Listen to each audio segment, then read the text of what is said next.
Wara diversi laqat li saru bejn rappreżentanti tal-Gvern u l-familja ta' Daphne Caruana Galizia u r-rappreżentanti tagħhom intlaħaq ftehim dwar bidliet kemm dwar il-kompożizzjoni tal-Bord tal-Inkjesta Pubblika Indipendenti u kemm dwar it-termini ta' referenza għall-istess bord.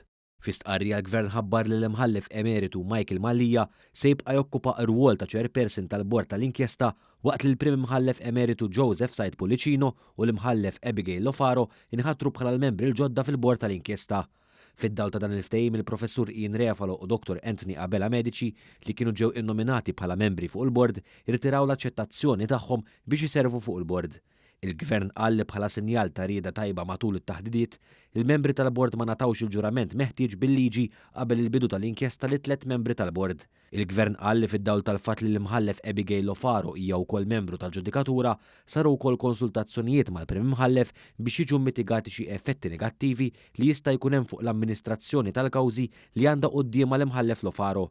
Tabbar ukoll it-termini ta' referenza tal-Bord tal-Inkjesta Pubblika Indipendenti ġew ukoll varjati fid-dawl tad-diskussjonijiet bejn il-familja Caruana Galizia u l-Gvern.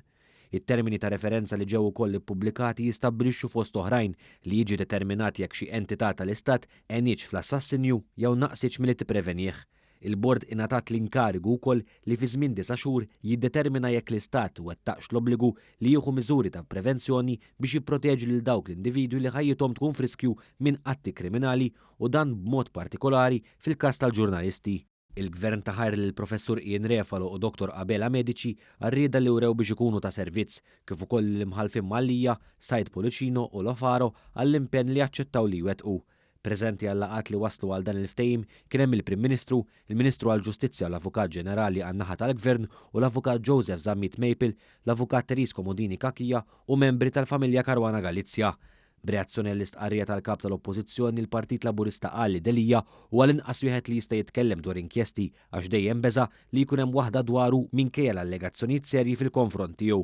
Għalli meta s-sibt se jkun qiegħed jipprotesta għandu jiftakar li dawk li se jkun spalla ma' spalla magħhom kemm il-darba talbu riżenja tiegħu inkluż minħabba dan il-fatt. Il-Partit Laburista qal li b'differenza minnu, il-Gvern reġa' wara trasparenza assoluta fatt ieħor ta' min m'għandux minn xiex jiddejjaq li toħroġ il-verità.